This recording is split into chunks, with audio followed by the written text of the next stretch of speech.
Just ahead on CTV News, 2 more candidates join the latest county elections. Plus, Bladensburg moves forward to annex Hospital Hill, despite Chevrolet concerns. You can't fault me for taking the necessary steps to advance myself or advance my community in this case. And so that's how I look at this. If they were serious, they should have moved forward more quickly.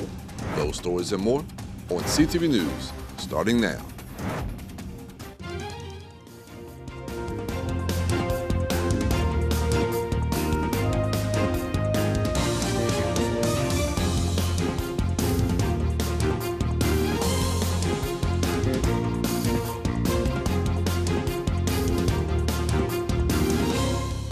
Good evening. This is CTV News for December 16th. I'm Mariah Jalad. And I'm Michaela Newton. Thanks so much for joining us.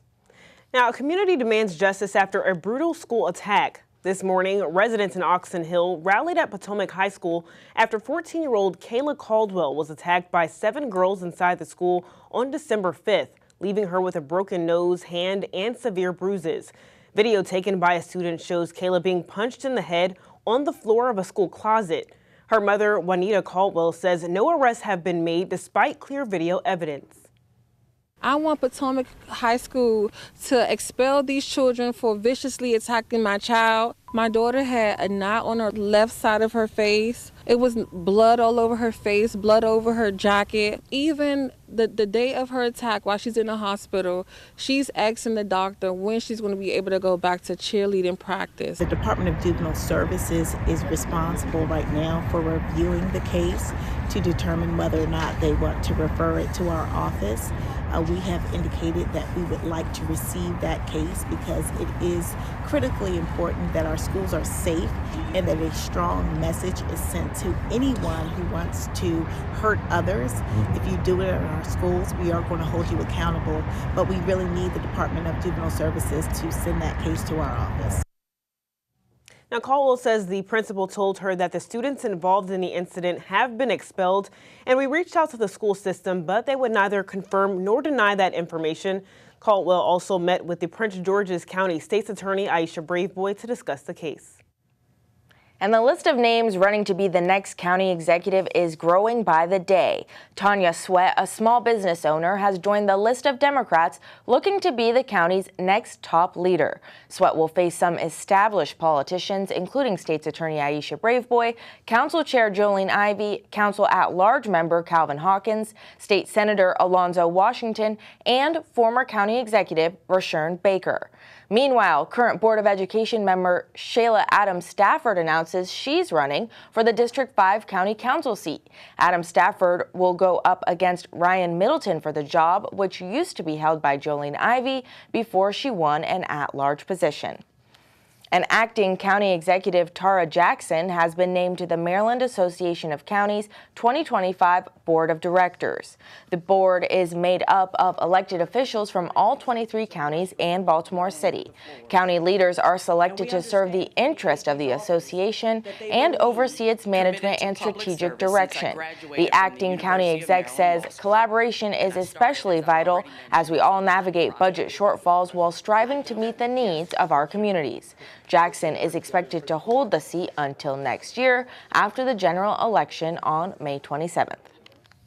Well, the family of a 5-year-old boy who was struck in a crosswalk in Riverdale last year is now suing the driver, van owner, the county, and the Board of Education.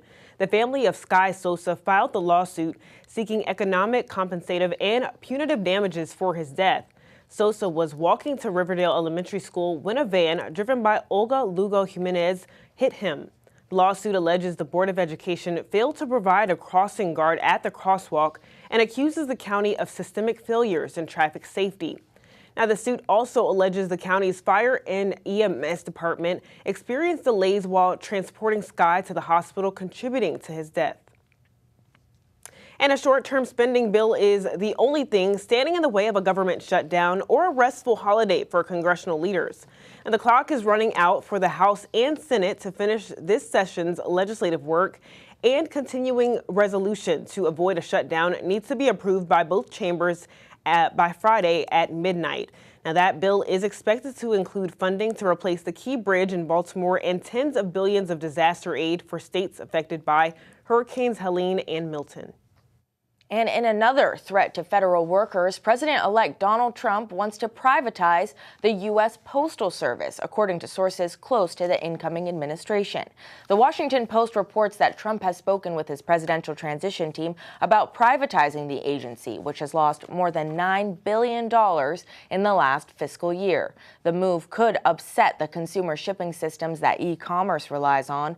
It also threatens the jobs of hundreds of thousands of federal employees. Now, Trump hasn't announced any specific plans, and he could face significant political backlash, including from Republicans that represent rural communities that rely heavily on the Postal Service. And the town of Bladensburg's mayor says they were following all Maryland annexation statutes when they decided to move forward on a claim to Hospital Hill, the former site of the Prince George's County Hospital. The decision has invited lawsuit threats from county officials and from the town of Cheverly, whose officials say they plan to annex the land for development. The development firm contracted by the county has also voiced concerns and said Bladensburg officials never consulted them about the idea. But Bladensburg Mayor Takesha James says they were the ones never included on conversations about the land parcel. Our town council cannot make decisions off of information that is not publicly available. We did the right thing in following the annexation process as outlined by the Maryland state statute. And so in this case, in doing our homework, we noted that there were no formal documents filed by our neighboring jurisdiction. And so finding that, we had to make a decision that was in the best interest of our residents to advance our economic development. And this Thursday, the Bladensburg Town Council will hold a public hearing for its residents to weigh in on the plans to annex Hospital Hill. Mayor James says it's likely the town's council will vote on the annexation proposal that night. Meanwhile, over the past few days, there's been a rise in thefts from cars around the city of Bowie. And to help address this, local authorities will be stepping up patrols in the areas that have been hit the hardest. They're also asking for your help. Juveniles are going around pulling on car doors. All right. It's pretty much a crime of opportunity where if there are valuables that are left in the vehicle or the doors are unlocked, then they go in and they, steal items. These are the things that you can do to help us by locking your cars, parking where there's adequate lighting.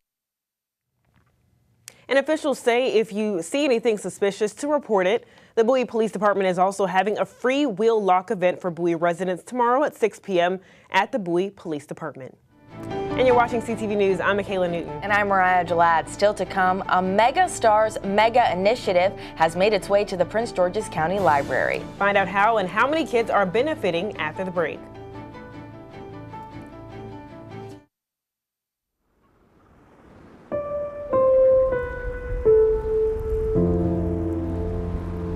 We hear the stories of people forced to abandon their home.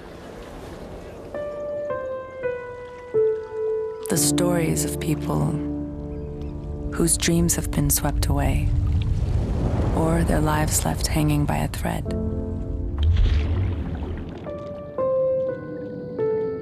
Or whose worlds have been blasted apart. Although the stories repeat themselves, each person's experience is unique as they are.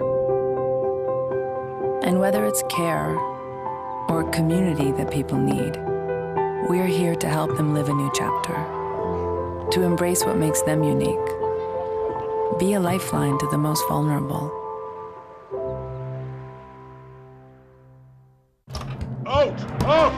Everybody out! Come on!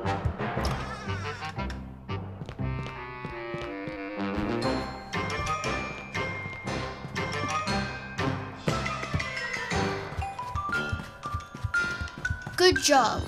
Under 2 minutes.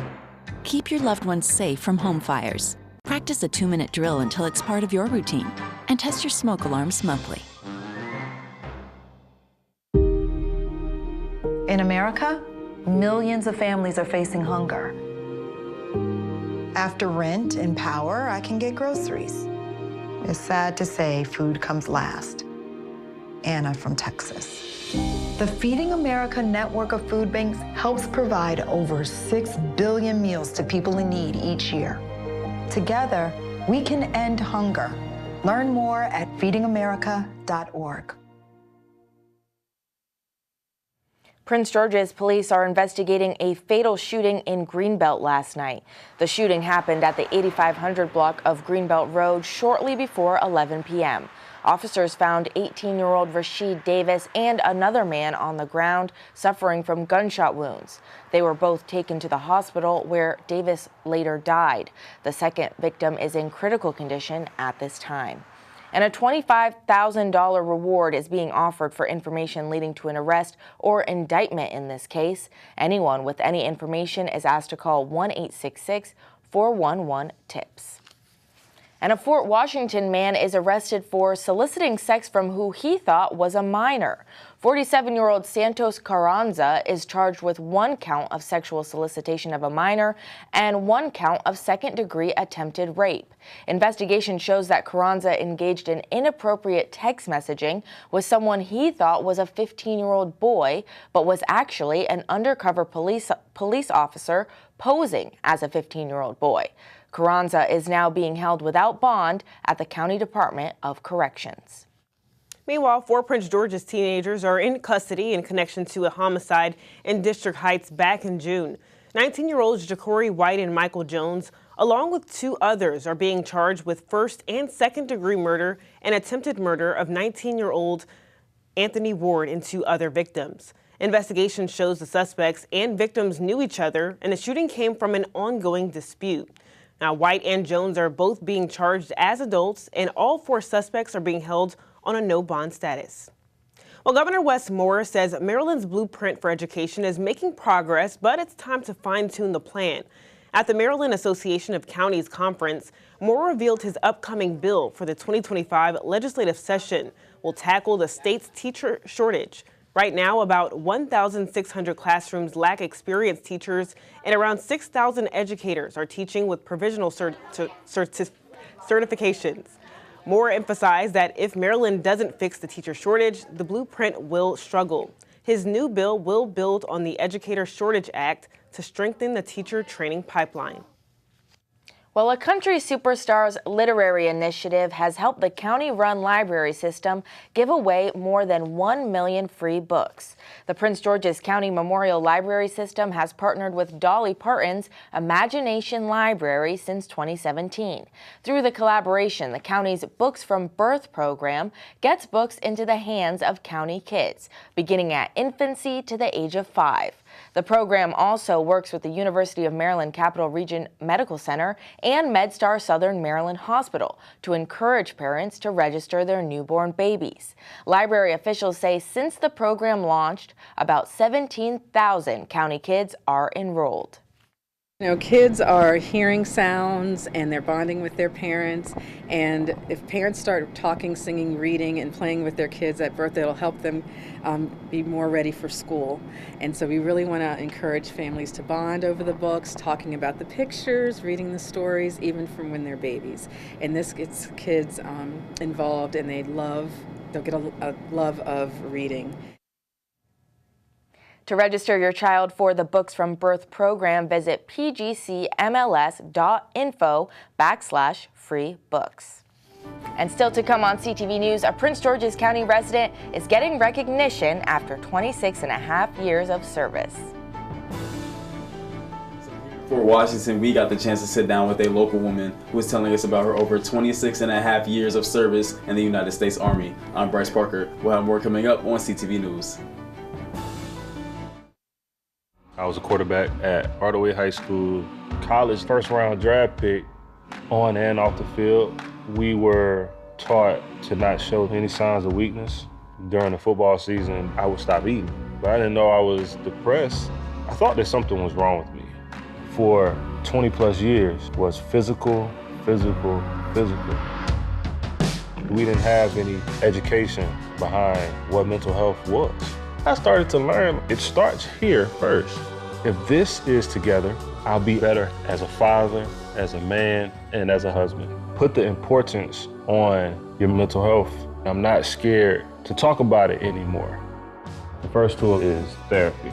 The second one is positive self-talk. And then journaling, putting your thoughts on paper. We have to redefine what being a strong man is and heal, love your mind. I tell my son, I love you every single day. I love you. Now, my dad has never said that to me. Not because he doesn't love me, but because culturally it wasn't comfortable for him. Now that he's a grandfather, he says, I love you to my son every time he sees him. My advice to all the fathers out there, forget the cultural restrictions. They grow up way too fast for you to waste even a single precious moment. Whether it's our stories, the warmth of our laugh, or our family's secret sauce, we all bring something different to the table. So make some space. The power of connection is waiting right outside your comfort zone. Learn how you can help strengthen your community at belongingbeginswithus.org/teamup. A local woman tells her story of rising through the ranks of the United States Army with her nearly 3 decades of service. CTV's Bryce Parker has more. I thought I would never go to war. It was a safe thing to only go like 2 weeks out of a year and on weekends. And I said, oh, that's a piece of cake. I can do that and earn extra money. Those 2 weeks out of the year turned into an over 26-year career involving 3 wars for Sergeant Major Sheila Vincent. And this recruiter came up to me and said, join the Army. You can be anything you want to be, do whatever you want to do. And I said, oh, well, can I be a news broadcaster like they have on TV? He said, oh, sure. We'll train you to be a TV broadcaster. Well, they lied. At 23 years old, she joined the 354th Civil Affairs Brigade. She then was later transferred to a special group during Operation Desert Storm to help rebuild the country of Kuwait. It was a mess, and I still have PTSD today from those scenes. But we actually worked with the different ministers to help set up the country and get them back in order again. Her career would be filled with twists and turns. She was diverted to Turkey to aid Kurdish refugees when she believed she was going home from Kuwait. In Turkey, she developed health issues that would require a hysterectomy at 25, disabling her from having children. But alas, she would continue to answer the call to duty, later in her career completing a tour in Bosnia. We did a great mission there. We were able to negotiate a NATO agreement, which was one of the achievements or accomplishments that we wanted to build on with Bosnia, the Bosnian Serbs and the Yugoslav, for them to cease the war at the time. As a black woman in the military, the trials Sergeant Major Vincent had to face while rising up the ranks were many, but it was her unit which kept her going for almost 3 decades. We had a good mission, even though I didn't like going to war, but I stayed with the military that long because we were like a family. And although you've been out of service for 20 years, we want you to know that we still appreciate your service and sacrifice to this day. Thank you so much. In Fort Washington, I'm Bryce Parker, CTV News. Thank you, Bryce. And before joining the U.S. Army Reserves, Benson attended the University of Maryland, College Park. Well, it's been a wild year for the sun. From April's total solar eclipse to the northern lights shimmering in Florida, the sun has kept us in awe. Now it's back in the spotlight as NASA's Parker Solar Probe prepares for a historic close encounter. Next week, Parker will fly just 3.8 million miles from the sun, the closest a human-made object has ever gotten. It will withstand temperatures over 1 million degrees Fahrenheit while keeping its instruments at 85 degrees. Parker will also set a speed record, traveling 430,000 miles per hour, fast enough to get from Philadelphia to D.C. in 1 second. So Parker Solar Probe was launched to help us solve big mysteries about the sun, like the solar explosion that drives space weather that we can feel on Earth here from time to time, like why the solar corona is over 300 times hotter than the sun. But get this, Parker Solar Probe is an exploration mission by excellence. It is venturing into a region of space that we never visited before, and any observation is a potential discovery. And that is exactly what we are learning from the data we are getting from the mission. And for more information about the Parker Solar Probe, follow NASA Sun on X or visit nasa.gov/Parker. And a Maryland law that bans the sale of dogs and cats at retail pet stores has been upheld. The Fourth U.S. Circuit Court of Appeals ruled that the state's law, which prohibits the sale, transfer, or dispose of cats and dogs in retail shops, is in fact constitutional. The plaintiffs, which included 2 Missouri-based breeders, argued in court that Maryland's law interfered with interstate commerce and violated the Constitution's Commerce Clause. However, the court rejected this claim, and this is the second time that this 2021 law has been upheld by a federal appeals court.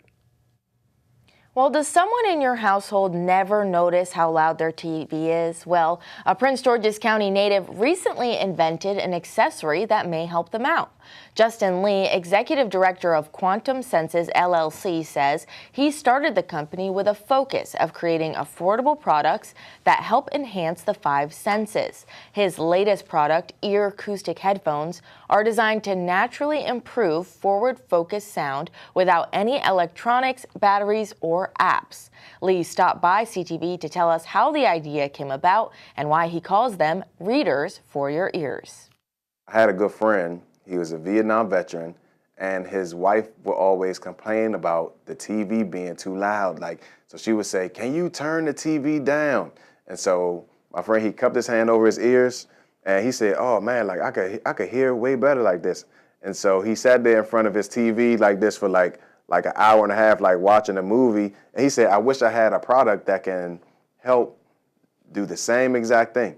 And the rest is history. You think of, readers, they're a temporary solution for people that just need a little assistance. It's the same concept. Our product is not tailored towards those with extreme hearing loss. It's for those that have mild to moderate hearing loss. Ear acoustics are currently sold in 25 states across the country. For more information on the readers for your ears, visit theearacoustic.com. And now Simon Buggs is here with our Monday sports page. That's right, and it looks like you had a busy weekend. What do you have for us today? That's right, guys. It was a great weekend on the gridiron, as I have tons of football news to share.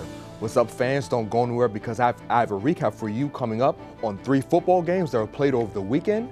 Be right back. Having low income can mean making tough choices. Choosing between paying for food or medication or a place to live is a reality for many people. Do you know someone who could use some extra help? Find out about the Supplemental Security Income Program, SSI.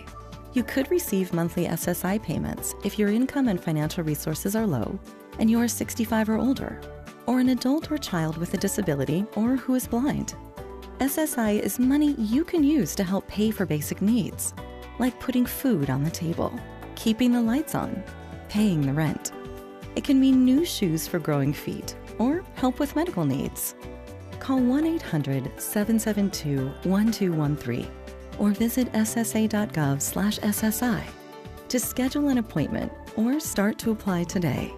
That's ssa.gov/SSI. Produced at U.S. taxpayer expense.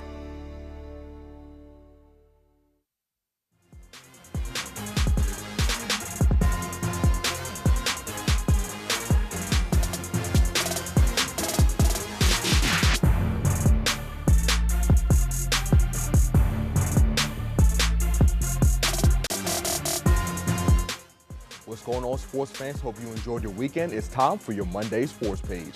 We begin with some college football news as the Army and Navy football squads faced off at Northwest Stadium on Saturday. This was the 125th meeting between the two teams. Now, Army's offense struggled to get much going during the matchup as Black Knights quarterback Bryson Daly threw just 1 touchdown to 3 interceptions. and Navy was able to take advantage as they walk away with bragging rights this time, taking down the Black Knights 31-13. This was the largest margin of victory since 2019, when Navy came out on top 31-7. And with this win, Navy now leads the series all-time with 63 wins. The midshipmen will take the field next in their game versus Oklahoma in the Armed Forces Bowl on December 27th, while the Black Knights will take the field against Louisiana Tech in the Independence Bowl on the 28th.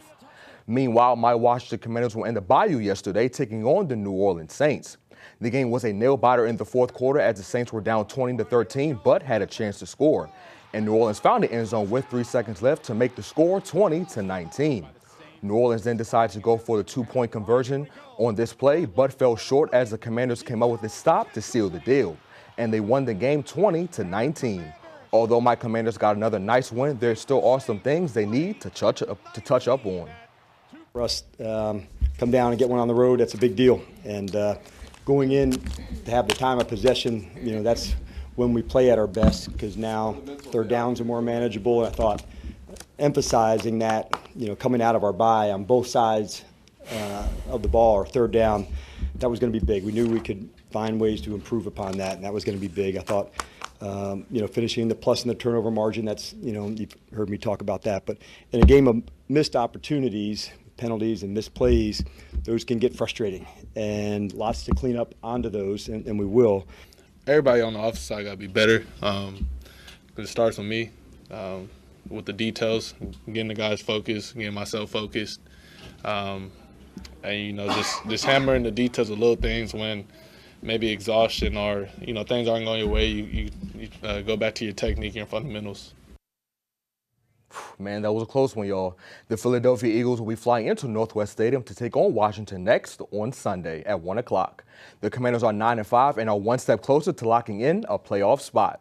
Meantime, over in MetLife Stadium, the Baltimore Ravens took the field against the New York Giants. And Baltimore will be coming back to Charm City with a dub as they took down New York 35-14. A big reason for Baltimore getting the bounce-back win was quarterback Lamar Jackson, who absolutely torched the Giants' defense. The two-time MVP completed 21 of his 25 passing attempts for 290 yards and threw five touchdowns as well. Jackson spoke after the game and explained what went into him having such a dominant performance. Just watching film on those guys, a lot of man, a lot of zone here and there. They were doing a lot of three. They was running a lot of three versus us, a lot of man sometimes. And our guys just did a great job at getting open and just running their routes, catching the ball. Offensive line did a great job protecting. So it's just an all-around team effort. Good win, guys. Jackson and the rest of the team will return to action against an old foe in the Pittsburgh Steelers on Saturday at 4:30. And wrapping up today's sports page, the Washington Capitals took down the Buffalo Sabres over the weekend 4-2. Washington will be in Dallas tonight taking on the Stars next at 8 o'clock. Those Dallas Stars are pretty good, by the way, if I do say so myself. All right, so what were your thoughts on that Commanders game? I know you're probably happy because they won, but maybe not the way they won. Yeah, I'm happy we got the win, but the offense still needs work, guys. I mean, to me, this team should have had around 30 points because there were a couple times where Terry McLaurin Jaden Daniels took a deep shot to Terry McLaurin, but he missed on a couple of them. If they convert on, let's just say one, that's 27-19, and then we missed a field goal as well. If we add 3 points to that, it could easily been 30-19. So definitely some things we got to work on with this offense. Hopefully we can fix some of it by the time we face off against Philly. So, but I'm glad we got the win. But on to Philadelphia, guys. So let's see what happens. All right. Thanks, Simon. No problem. Now let's get a look at our 3-day weather forecast. Tonight we'll have some fog and a 50 to 80% chance of rain, so take your time on the way home. Tomorrow, more fog is expected in the morning. We're looking at a high of 63. Wednesday, more rain is on the way. We'll have a high of 54. Thursday, it's going to be mostly sunny with a high of 45 and low of 28. And for our community calendar tomorrow afternoon, the Largo Kettering Branch Library will be hosting Operation Warm, so those in need can come between 3 and 5 p.m. for a free coat to stay warm this winter. And a child must be present to receive a free coat. Limit to 2 coats per family and while supplies last. For more information, though, contact 240-455-5451. And that's all the time we have. Thanks so much for joining us for CTV News. We'll see you again tomorrow. Good night. Good night, everybody. Studio Squares.